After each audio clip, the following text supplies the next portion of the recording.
Sister and Aarav meet on Raksha Bandhan day. So guys, आज से शुरुआत होने जा रही है ऑडियो सीरीज के नए अध्याय की। स्वागत है आपका ऑडियो सीरीज के सीजन 2 में और ऑडियो सीरीज की ओर से आपको रक्षाबंधन की ढेर सारी शुभकामनाएं। चलिए इन्हीं शुभकामनाओं के साथ शुरुआत करते हैं ऑडियो सीरीज के नए अध्याय की। तो सीजन 2 की पहली स्टोरी में लगभग 1 महीने के इंतजार के बाद लड़के की दीदी और आरव का मिलन होने जा रहा है। Inside the story. तो इस स्टोरी की शुरुआत होती है रक्षाबंधन से ठीक 2 दिन पहले, जहाँ पर लड़के की फैमिली में यह चर्चा चल रही होती है कि इस बार का रक्षाबंधन किस तरह सेलिब्रेट किया जाए। तो लड़के की मम्मी और लड़के की सिस्टर के बीच आपस में कन्वर्सेशन होती है। मॉम: हिमांशी, रक्षाबंधन आने वाली है। सिस्टर: हाँ मॉम, समझ नहीं आ रहा कि क्या करें। मॉम: देखो, इस बार नाना नानी भी रक्षाबंधन सेलिब्रेट करने यहाँ आएंगे। सिस्टर: हाँ, लास्ट टाइम हम उनके यहाँ गए थे, भैया आएंगे राखी बंधवाने। मॉम: और तुम्हारा आरव भी तो है, तुम्हारा प्यारा भैया। जब से वहाँ गया है ना, उसके बिना घर सूना हो गया है। आरव की बात सुनकर लड़के की दीदी इमोशनल हो जाती है और धीरे से रोने लगती है। सिस्टर रोते हुए: सच्ची में जब से वह गया है ना, तब से मुझे उसकी बहुत याद आती है। मेरा प्यारा बीबी मेरे साथ सोता था, मेरे साथ खेलता था, मेरी हर काम में हेल्प करता था। मॉम: मैं समझ सकती हूँ हिमांशी, तुम्हारे दिल में क्या बीत रही होगी। मुझे पता है उसके जाने से अच्छा नहीं लग रहा होगा तुम्हें, पर उसे तो जाना ही था ना, क्योंकि इस साल उसकी 10th क्लास है। सिस्टर: मॉम, क्या मैं आरव से मिल सकती हूँ? मुझे उसकी बहुत याद आ रही है। मैं चाहती हूँ इस साल मैं उसके यहाँ जाके राखी बांधूँ। मॉम: यह कर भी सकते हैं, तुम्हारे पापा से बात करनी होगी। और देखो, तुम्हारे नाना नानी और भैया तो कल आ ही रहे हैं। सिस्टर: प्लीज़ मॉम, पापा से बात करके देखिए ना। मॉम: ओके हिमांशी, आज मैं तुम्हारे पापा से बात करूँगी। अब तो खुश हो ना तुम? सिस्टर: और thank you so much mom. लड़के की दीदी खुश हो जाती है और अपनी मॉम को गले लगा लेती है और लड़के की मॉम हिमांशी को हक करते हुए प्यार करती है। मॉम: मेरी प्यारी बेटी हिमांशी, मुझे अच्छा लगा कि तुम्हें ये इतना अच्छा आइडिया आया। और वैसे भी हर साल तो आरव हमारे यहाँ आता था, इस साल हम उसके यहाँ जाएंगे। वैसे भी बहुत टाइम हो गया उनके यहाँ गए हुए, मिलना भी हो जाएगा। फिर मॉम हिमांशी को अपने से अलग करते हुए कहती है, ठीक है हिमांशी, आज हमें बाजार से रक्षाबंधन के लिए खरीदारी भी तो करनी है, चलो जल्दी तैयार हो जाओ। तो लड़के की दीदी अंदर से खुश हो जाती है और तैयार होने चली जाती है। सो गाइस, इस स्टोरी में आगे बढ़े उससे पहले हम कुछ मुख्य बातें जो पिछले सीज़न के लास्ट एपिसोड 36 से बाद से अभी तक हुई उसे जान लेते हैं। तो पिछले सीज़न के एपिसोड 36 में जब आरव लड़के की फैमिली से विदा लेकर चला गया, उसके बाद लड़के की दीदी उस दिन बहुत रोई और मानो वह दिन ऐसा था जैसे किसी काल कोठरी के अंदर बीत रहा हो। तो वह दिन निकालना कितना मुश्किल हो गया था, ये उसे ही पता है। उसके बाद से उसने उन दिनों में रिकवरी करना शुरू किया, धीरे धीरे अपने शेड्यूल में आई। रोज़ की तरह घर के काम में हाथ बटाना, कॉलेज जाना, सफाई करना और कभी कभी अपने मनोरंजन के लिए होम थिएटर में गाने बजाना। और वहाँ अपना अकेलापन दूर करने के लिए अपनी सहेली से भी बातचीत कर लिया करती। और 10-15 दिनों के बाद वह पूरी तरह से अपनी लाइफ में फोकस हो गई। और सबसे ज़रूरी सवाल ये है कि क्या आरव के जाने के बाद लड़के की दीदी और लड़के के बीच बातचीत शुरू हो गई? तो इसका जवाब है नहीं, क्योंकि आरव के जाने का उसे दुख जरूर हुआ, पर बावजूद इसके उसने लड़के से एक भी दिन बात नहीं की और उसे इग्नोर करना नहीं छोड़ा।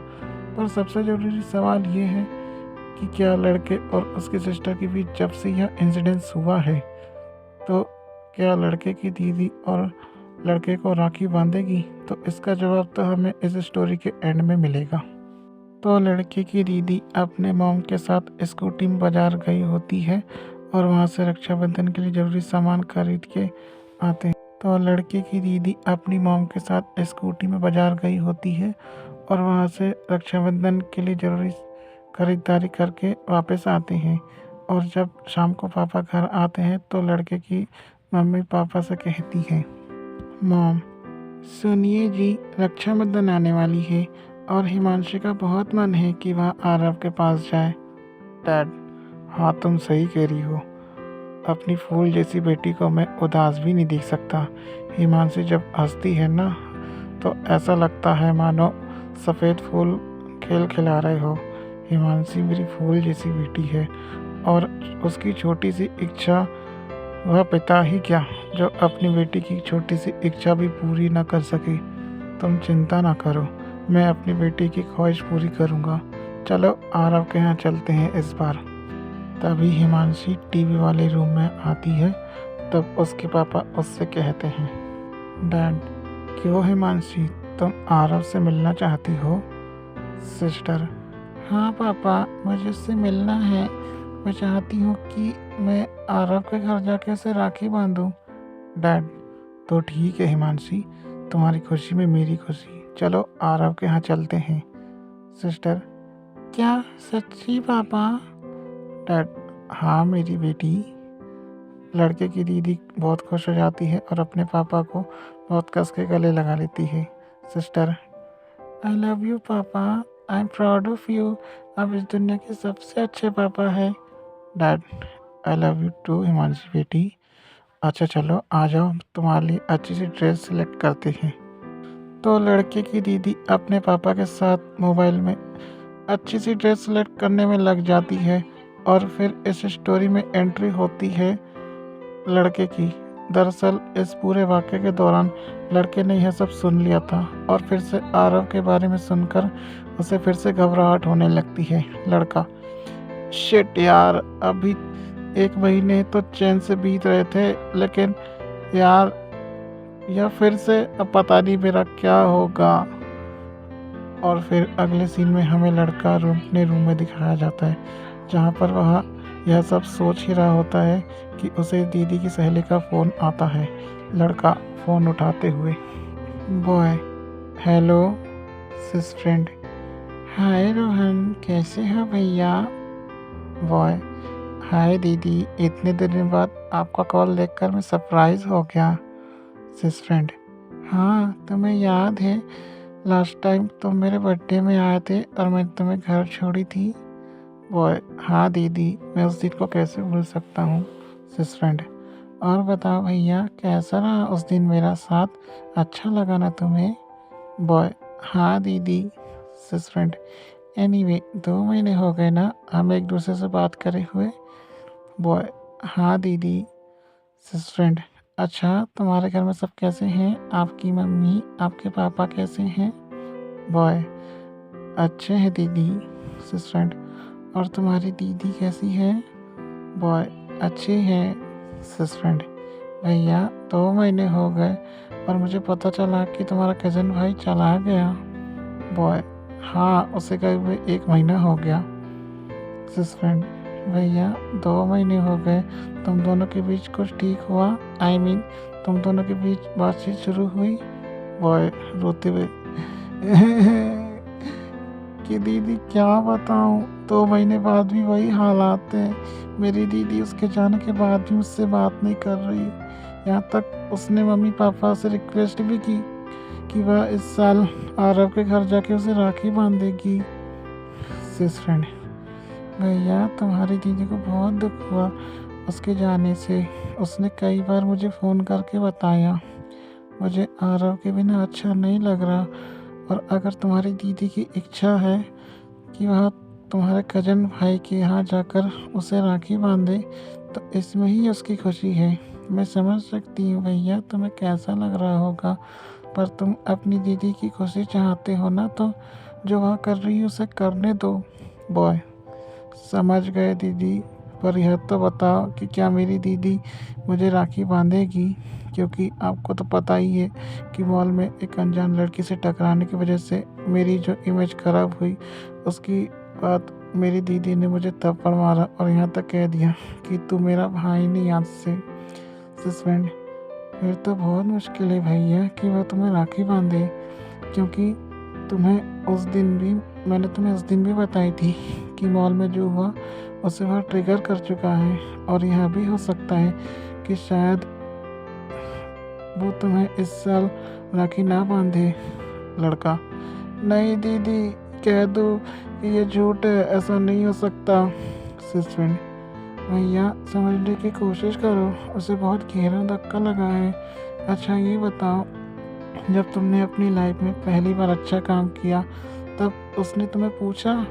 उसने तो तुम्हें रिजेक्ट कर दिया, और फिर जब वह बीमार पड़ी तो उसने ठीक होने पर तुम्हें क्रेडिट देना चाहिए था, पर उसने तुम्हें क्रेडिट दिया कि रोहन तुमने भी मेरी मदद की, और लास्ट टाइम जब वह छाता भूल गई थी तो मैं तुम्हें भेजी थी उसकी मदद करने के लिए, तब उसने तुम्हें नज़रअंदाज कर दिया, तो तुम कैसे एक्सपेक्ट कर सकते हो कि वह तुम्हें राखी बांधे? बॉय: यह तो अच्छा नहीं हुआ दीदी, पर अब मैं क्या करूं? सिस फ्रेंड: भैया मेरी एक बात याद रखना, ज़रूरी नहीं कि राखी बांधी जाए तभी भाई बहन कहलाया जाएगा, इसलिए दिल से अपनी सिस्टर को अपनी बहन मानो, ठीक है? बॉय: ठीक है दीदी, वैसे मैं आपको बता दूं कि कल निकलना होगा। सिस फ्रेंड: आरव के यहाँ जा रहे हो तुम? ठीक है, तो एक काम करना, कल तुम मेरे यहाँ सुबह मेरे घर आ जाना, मैं तुम्हें राखी बांध दूंगी। रोहन: मेरे प्यारे भैया, क्या हुआ अगर तुम्हारी दीदी तुम्हें राखी न बांधे? तुम्हारी दीदी की सहेली है ना, चिंता मत करो, मैं तुम्हारी कलाई खाली नहीं रहने दूंगी। लड़का दीदी की सहेली की बात सुनकर शाय फील करता है और उसे अंदर से बहुत खुशी होने लगती है। लड़का दीदी की सहेली की बात सुनकर शाय फील करता है और उसे अंदर से खुशी हो रही होती है। दोनों आपस में कुछ और बात करते हैं, फिर लड़का अंदर से खुश हो जाता है, पर उसका ध्यान अपनी सिस्टर की ओर होता है, जिसकी वजह से उसे अंदर ही घबराहट होने लगती है। अब अगला दिन आता है, यानी कि रक्षाबंधन से एक दिन पहले का दिन। तो सुबह लड़का अपनी मम्मी पापा को बताकर दीदी की सहेली के यहाँ जाता है। दीदी की सहेली और लड़का बहुत दिनों बाद मिल रहे होते हैं, तो वह एक दूसरे को हक कर लेते हैं। फिर दीदी की सहेली लड़के को अपने घर के अंदर ले जाकर उसे पूरे रीति रिवाज के साथ उसे राखी बांधती है, उसे मिठाई खिलाती है, साथ ही उसकी पूजा करती है और उसे तिलक लगाती है, और साथ में चावल भी, और लड़के के साथ एक दो फोटो सेल्फी वाली खिंचाती है। उसके बाद जब लड़का घर आता है तो वह देखता है कि उसके नाना नानी आए हुए हैं, और वह नाना नानी को नमस्ते करता है और भैया से मिलता है। तभी उसके मम्मी पापा उसके हाथ में राखी देखते हैं। मॉम: अरे वाह, मेरे बेटे के हाथ में राखी कितनी अच्छी लग रही है। डैड: अरे रोहन बेटा, राखी बनवाने गए थे, बहुत अच्छी लग रही तुम्हारी कलाई पे। बॉय: थैंक यू पापा। डैड: अच्छा सुनो रोहन, आज हमें शाम को निकलना है, आज हम आरव के यहाँ जा रहे हैं, तुम्हें पता है ना? बॉय: नहीं पापा। डैड: कोई बात नहीं, मैंने सोचा तुम्हें बता दूं। लड़का पापा की हाँ में हाँ मिलाता है, पर उसे अंदर ही अंदर बहुत घबराहट होती है कि पता नहीं मेरा क्या होगा।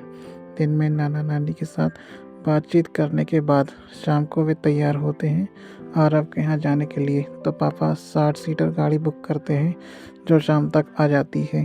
तो वे अपना कुछ ज़रूरी सामान कार के ऊपर रखवा देते हैं। तो हम आपको बता दें कि लड़के के शहर से आरव के यहाँ पहुँचने में 4 घंटे का समय लगेगा, यानी कि 4 घंटे का सफ़र है। अगर वहाँ शाम को निकले तो रात तक पहुँच जाएंगे। अब हम जान लेते हैं कि सबकी बैठक व्यवस्था क्या है। तो जो ड्राइवर है वह तो ड्राइविंग सीट पर है, उनके साथ पापा आगे बैठे हैं।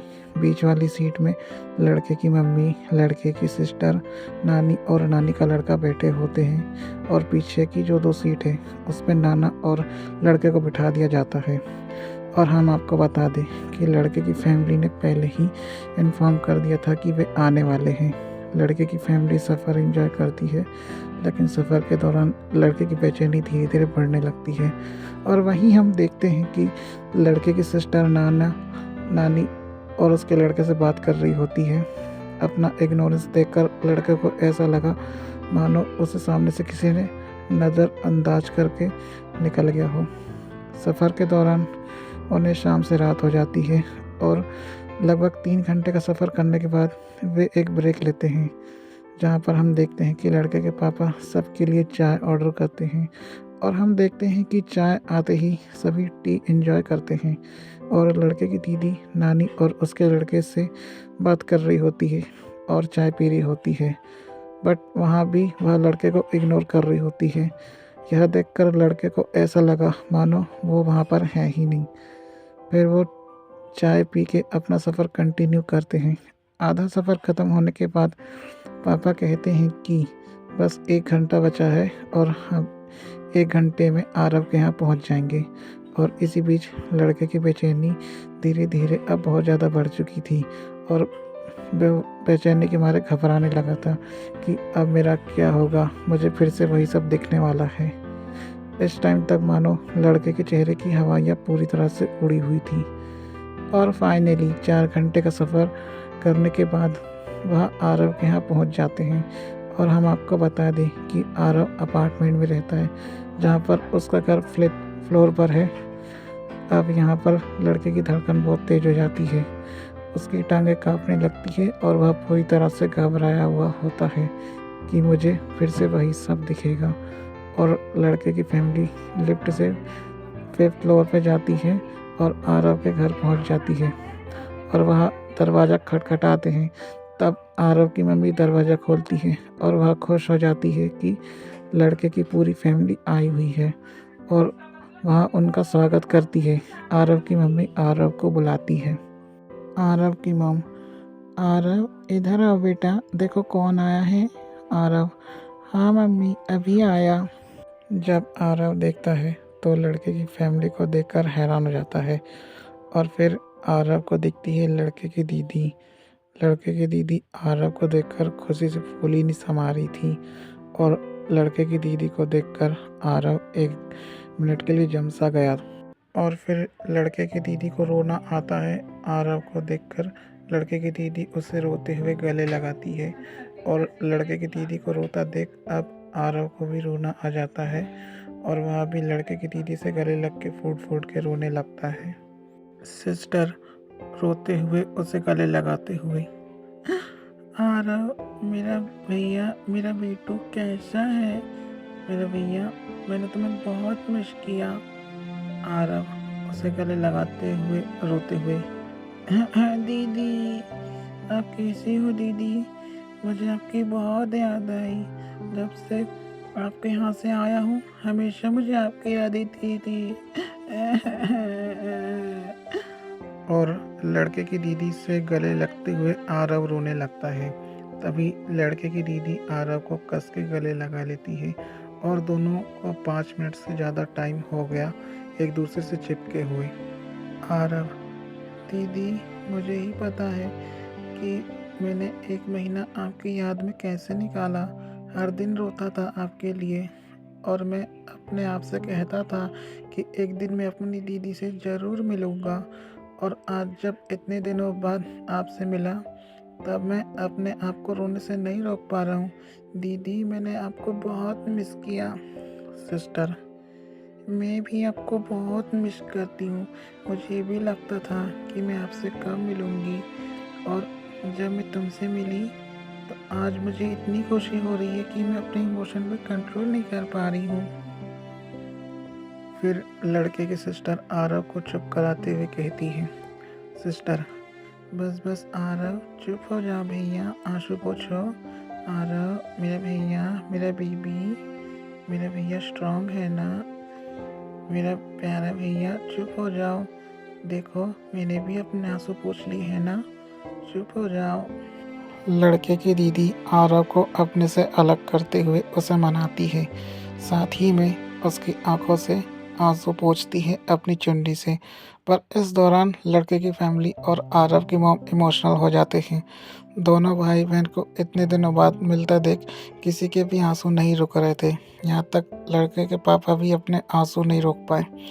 और अब लड़के का क्या कहे, क्योंकि लड़का जो बेचैनी घर से लेकर यहाँ तक आया होता है उसकी बेचैनी इतनी जब से विस्फोट करती है मानो उसे समुद्री लहर में बहा के ले जाया गया हो। और उन दोनों को देखकर लड़का भी रोने लगता है, बट जलन के मारे। और लड़के की अपनी अलग तकलीफ़ होती है जिसकी वजह से वह रोने लगता है। और इसके बाद लड़के की फैमिली अपने नाना नानी को आरव की फैमिली से इंट्रोड्यूस करवाती है। फिर वे सभी डाइनिंग हॉल में बैठे होते हैं। वहीं पे हम देखते हैं कि आरव के पेरेंट्स लड़के की फैमिली और नाना नानी की खातिरदारी कर रहे होते हैं, मतलब कि उनसे हाल चाल पूछते हैं। और दूसरी ओर हम देखते हैं कि लड़के की दीदी और आरव इतने दिनों बाद मिलने की वजह से एक दूसरे के साथ मस्ती कर रहे होते हैं। और यहाँ पर लड़के के पापा नाना और आरव के पापा की महफिल जम जाती है, बट दूसरी वाली। और खाने में आज रात कुछ स्पेशल होता है। आरव के यहाँ पर मिक्स वेज सब्जी, पनीर की सब्जी, दाल फ्राई, जीरा चावल और मीठे में हलवा और खीर बनी होती है। और यहाँ सब बना था लड़के की फैमिली के स्वागत में। और फिर हमें लड़के की सिस्टर और आरव को दिखाया जाता है। सिस्टर और आरव, मेरे बिना 1 महीना सरवाइव करना तो तुम्हारे लिए बहुत मुश्किल हो गया होगा ना भैया। आरव: हाँ दीदी, आपकी हर दिन बहुत याद आती थी और इसलिए मेरा इस पढ़ाई में भी और स्कूल में भी मन नहीं लगता था। सिस्टर: आई नो आरव, मैं समझ सकती हूँ कि मेरे बिना तुम्हें कैसा लगता होगा, बट भैया तुम्हारी इस बार 10th है। इस साल तुम्हें पढ़ाई पे ज़्यादा फोकस करना होगा, स्कूल भी जाना होगा ताकि तुम्हारी अटेंडेंस 75% रहे, है ना भैया। आरव: हाँ दीदी, मैं समझ गया, इसलिए मैं रोज़ स्कूल जाता हूँ और पढ़ाई में भी फोकस करने की कोशिश कर रहा हूँ। सिस्टर किस करते हुए: ओह मेरा आरव कितना क्यूट है, मेरा बेबी। पता नहीं आरव, मुझे तुम में से क्या दिखता है कि मुझे तुम पे प्यार आता है। आरव: वह इसलिए दीदी क्योंकि आप मुझे बहुत प्यार करती हो, आप बहुत अच्छी हो। आई लव यू दीदी। लड़के की दीदी को बहुत खुशी होती है और वह आरव को गले लगा लेती है और उसके गालों में किसी करके उसे सीने से लगा लेती है। Sister: Aarav, I love you too baby. मैं तुम्हें एक मैजिक सिखाती हूँ, जब भी तुम्हें मेरी याद आए ना तो तुम मेरी ये पिक देख लिया करना। यह बहुत ही अच्छा मैजिक है। जब तुम मेरी पिक देखोगे ना तो तुम्हें लगेगा कि मैं तुम्हारे साथ हूँ, ताकि तुम्हारा फोकस पढ़ाई में रहे और तुम आराम से स्कूल जा सको। यह लो आरव, यह हम दोनों की सेल्फी पिक है। यह उस दिन की सेल्फी है जब मैं ग्रोसरी का सामान लेने गई थी और छाता भूल गई थी और फिर तुम मुझे लेने आए थे। यह लो भैया, इसे संभाल के रखना। आरव: थैंक यू दीदी, आपका बहुत बहुत शुक्रिया। मैं हम दोनों की इस सेल्फी पिक को संभाल के रखूँगा। आई लव यू दीदी। और यह कहते हुए आरव को बहुत खुशी होती है और वह लड़के की दीदी को कस के गले लगा लेता है, जहाँ पर लड़के की दीदी को भी खुशी होती है और वह उसे दोनों हाथों से होल्ड करते हुए एक हाथ से उसको सहलाने लगती है और फिर उसे चूमते हुए आई लव यू टू कहती है। फिर उसे सीने से लगाती है और उनकी यह केमिस्ट्री देखकर सारे फैमिली मेम्बर्स उनके लिए क्लैपिंग करते हैं। पर जब लड़का यह देखता है तो उससे अपना रोना कंट्रोल नहीं होता। यह देखकर उसका वो हाल होता है कि मानो उसे ज्वालामुखी के ऊपर रखकर उड़ा दिया हो। और फिर जब वह दूसरी बार उन दोनों को, अपनी दीदी को आरव को सीने से लगाते हुए देखता है, तब उसके साथ ऐसा होता है मानो एक बहुत तेज आग भड़क गई हो और उसी आग में वह जलकर राख में बदल गया हो। फाइनली खाने का टाइम होता है और सारा परिवार एक साथ खाने के लिए बैठा होता है। और बहुत दिनों बाद आरव के यहाँ इतनी चहल पहल होती है। अब खाने की व्यवस्था जान लेते हैं, क्योंकि लड़के की दीदी बहुत दिनों बाद आरव से मिली होती है तो उसे बहुत खुशी होती है, तो वहाँ आरव के साथ ही बैठ जाती है, जहाँ पर सारा परिवार खाना एंजॉय करते हुए बातचीत कर रहा है। वहीं हम देखते हैं कि लड़के की सिस्टर आरव को अपने हाथों से खाना खिला रही है और एक बार फिर दोनों भाई बहन के बीच प्यार देखने को मिलता है। सिस्टर: आरव भैया, तुम अपने हाथ से खाना मत खाओ, मैं आ गई हूँ ना, मैं तुम्हें खाना खिलाती हूँ। आरव: अरे नहीं दीदी, इसकी कोई ज़रूरत नहीं है, मैं खुद ही खा लूँगा। सिस्टर: आरव, माना तुम हर बार अपने आप ही खा लेते हो, पर आज तुम्हारी दीदी को खिलाने दो प्लीज़, मेरा प्यारा भैया। आरव, तुम्हें पता है तुम मेरे भैया ही नहीं, तुम मेरे राजकुमार भी हो। आरव शर्माते हुए: दीदी ऐसी बात है क्या? सिस्टर उसे चूमते हुए: हाँ मेरे प्यारे राजकुमार, अब तुम आराम से बैठ जाओ भैया, मैं तुम्हें खिला देती हूँ, ठीक है। और लड़के की दीदी आरव को स्पेशल ट्रीट देते हुए उसे बिठाती है और उसे खाना अपने हाथों से खिलाती है। वाकई ही एक भाई के प्रति बहन की सेवा देखकर अलग ही खुशी होती है और जब परिवार की नज़र उन दोनों में जाती है तो वह हैरान हो जाते हैं कि हिमांशी क्या कर रही है। लड़के की मम्मी से पूछे जाने पर हिमांशी कहती है कि एक भाई वो होता है जो एक बहन को हर संकट से बचाए, उसकी रक्षा करे, उसे हमेशा सिक्योर फील कराए, हर मुसीबत में उसका साथ दे। और माना कि आरव अभी छोटा है, बट इसने भी हर बार मेरी हेल्प की, मेरी देखभाल की, मुझे भी हर मुसीबत से बचाया और मुझे प्राउड है कि आरव मेरा प्यारा भैया है। तभी लड़के की मम्मी थोड़ा इमोशनल हो जाती है और कहती है, सच्ची में भाई बहन का इतना अप्रतिम प्यार देखकर कुछ देर के लिए तो मैं अपने आंसू रोक ही नहीं पाई। सच में हिमांशी, तुम दोनों का साथ बहुत ही प्यारा है, तुम दोनों के इस साथ ने सबको हैरान कर दिया।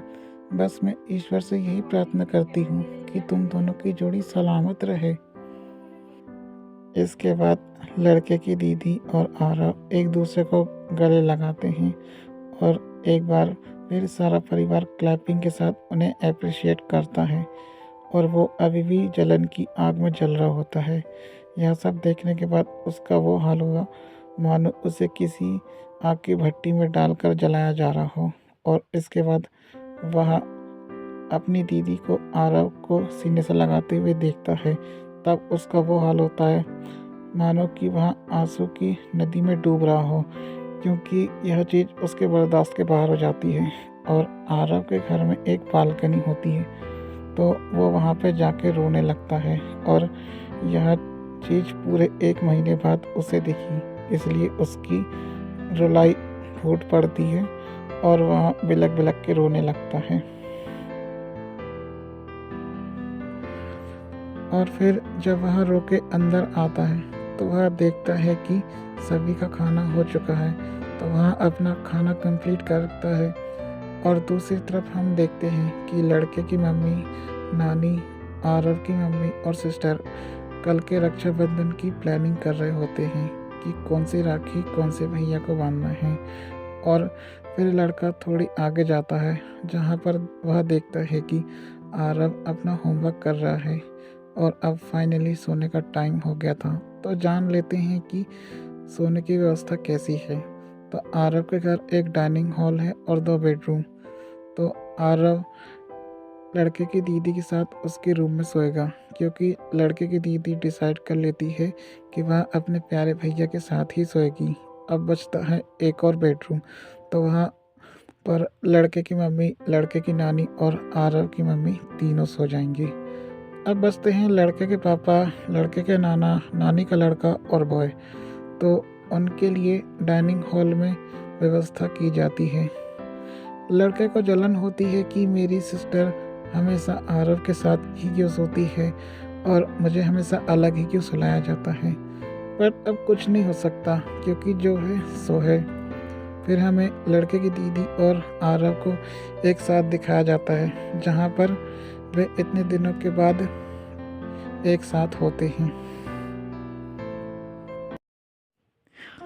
सिस्टर उससे चिपकते हुए आरव, आज इतने दिनों बाद तुम्हारे साथ सोकर मुझे बहुत एक्साइटेड लग रहा है। आरव, दीदी जब भी आप मुझे गले लगाती हैं ना तो मेरे अंदर की एक्साइटमेंट बढ़ने लगती है। दीदी, एक बार मैं आपके सीने से लगकर आपके दिल की धड़कनें महसूस करना चाहता हूँ। सिस्टर, हाँ क्यों नहीं आरव, आपके लिए कुछ भी, आ जाओ मेरे पास चिपक जाओ।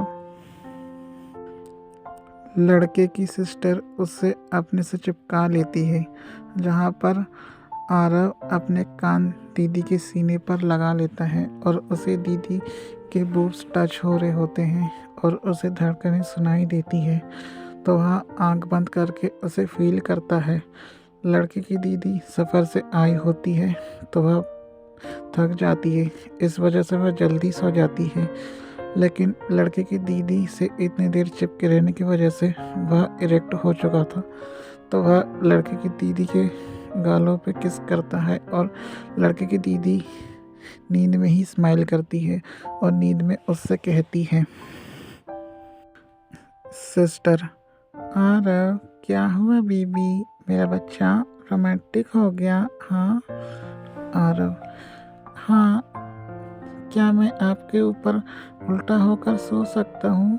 वो क्या है ना, मुझे आपसे चिपक कर सोने की बहुत इच्छा हो रही है और मुझे रोमांस भी करना है आपके साथ। सिस्टर, हाँ आरव, आ जाओ ना मेरे ऊपर, मैं तुम्हें अपने ऊपर सुलाऊंगी, मुझे भी अच्छा लगेगा। और इतना कहते ही आरव लड़के की दीदी को ऊपर से चिपक लेता है और इस टाइम तक वह इरेक्ट होता है, जहाँ पर लड़के की दीदी से चिपकते ही उसे प्लेजर महसूस होता है और अब लड़के की दीदी को भी इरेक्शन आ जाता है। तो फिर क्या था, दोनों एक दूसरे से चिपक कर 2 घंटे तक रोमांस करते हैं और 2 घंटे बाद सेटिस्फाई हो जाते हैं और उन दोनों के अंदर से ही बहुत खुशी हो रही होती है। फिर लड़के की दीदी आरव को सीने से लगाकर सो जाती है। तारीख 9 अगस्त। तो अगले दिन होता है और रक्षाबंधन का दिन आ ही जाता है और अगले दिन की शुरुआत लड़के की दीदी और आरव की प्यारी मॉर्निंग से होती है, जहाँ पर लड़के की दीदी उठ जाती है बट आरव अभी भी सोया हुआ होता है और लड़के की दीदी आरव के लिए चाय बनाकर लाती है और उसे प्यार से उठाते हुए सीने से लगाती है। सिस्टर, आरव, गुड मॉर्निंग भैया, देखो मैं तुम्हारे लिए चाय लाई हूँ, चलो जल्दी से ब्रश करके फ्रेश हो जाओ। और यह कहते हुए लड़के की सिस्टर आरव को अपने से अलग करती है और जब वह फ्रेश होकर आता है तब वह लड़के की दीदी को रक्षाबंधन विश करते हुए, आरव, दीदी happy Raksha Bandhan. Sister, same to you Aarav. और उसे रक्षाबंधन विश करते हुए सीने से लगाती है और फिर किस करते हुए गले लगाती है और इसके बाद वह घर से एक बिस्कुट का पैकेट लाई होती है, तो वह आरव को बिस्कुट खिलाती है। इस बीच लड़के की भी नींद खुल जाती है और वह गलती से उन दोनों को फिर देख लेता है और उसका वो हाल होता है मानो उसकी नींद के पर खच्चे उड़ गए हो और उसकी आंखें फटी की फटी रह गई हो। यह देखकर फिर से वह बालकनी में जाकर अपने आप को कोसने लगता है। इसके बाद सभी परिवार नाश्ता पानी करके नहा धो करके तैयार हो जाते हैं रक्षाबंधन सेलिब्रेट करने के लिए। तो चलिए हम भी रक्षाबंधन सेलिब्रेट करते हैं। सबसे पहले लड़के की दीदी को बिठाया जाता है और उसके ड्रेसअप की अगर बात करें तो उसने पिंक लेगी, पर्पल रंग की फ्रॉक सलवार सूट और पिंक दुपट्टा पहनी होती है और उसके बाल खुले होते हैं और उसके माथे में चमकीली बिंदी होती है, साथ ही में उसने लिपस्टिक लगाया होता है। माशाअल्लाह, कितनी प्यारी लग रही है लड़के की सिस्टर, इतनी प्यारी कि लड़के का दिल पिघल जाए। तो लड़के की सिस्टर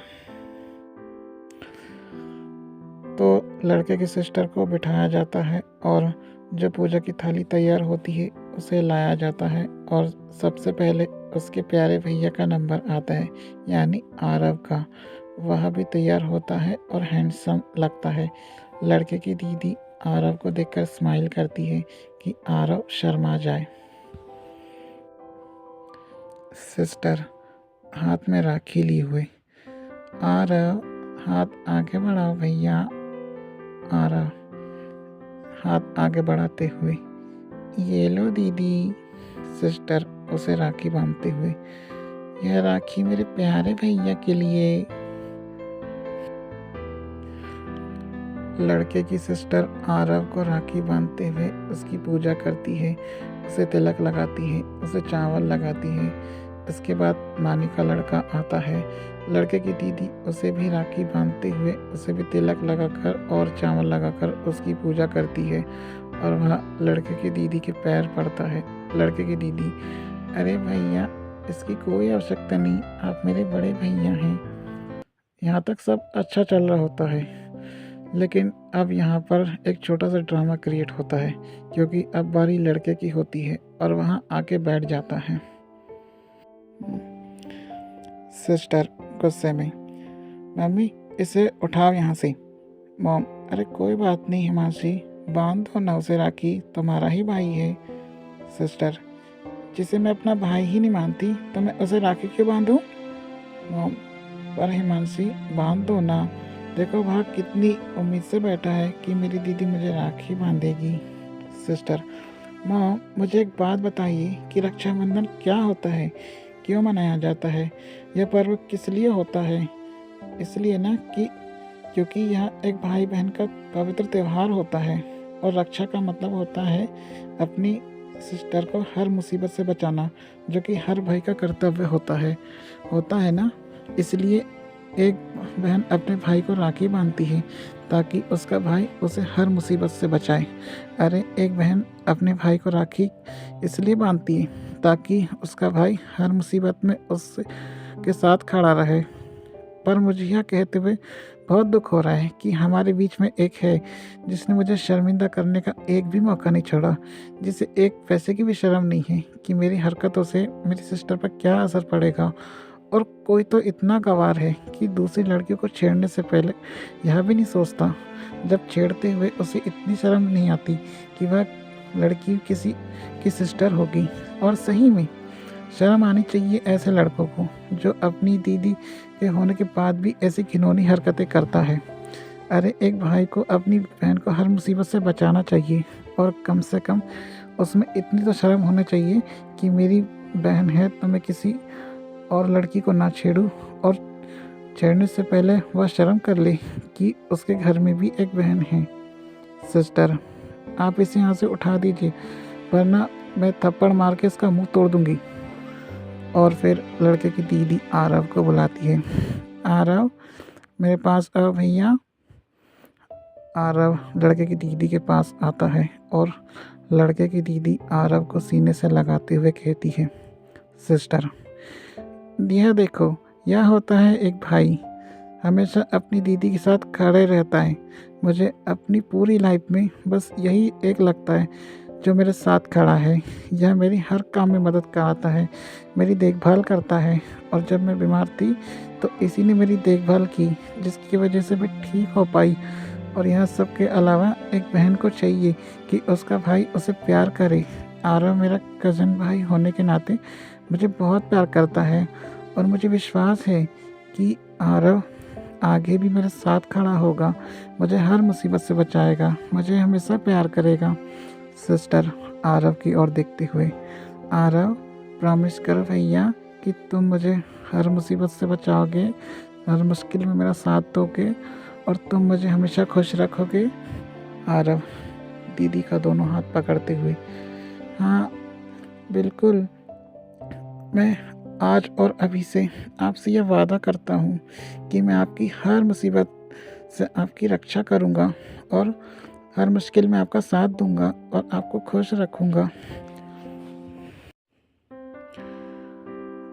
और फिर क्या था, लड़के की दीदी खुशी के मारे रोने लगी और प्रपोज वाले स्टाइल में बैठकर उसने आरव को गले लगा लिया और फिर उठाकर उसे दोबारा सीने से लगा लिया और आरव ने लड़के की दीदी के सॉफ्ट टच को फील किया और सभी को अब समझ में आ गया था कि लड़के की दीदी क्या कहना चाहती थी।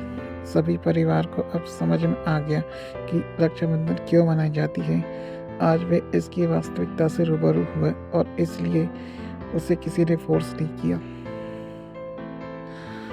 और इसके बाद भाई लोग उपहार के तौर पर लड़के की दीदी को उपहार देते हैं। जैसे नानी का लड़का उसे 500 रुपये की राशि देता है और आरव उसे एक फ्रॉक सलवार सूट और अरिजीत सिंह के रोमांटिक गानों का कलेक्शन उपहार में देता है।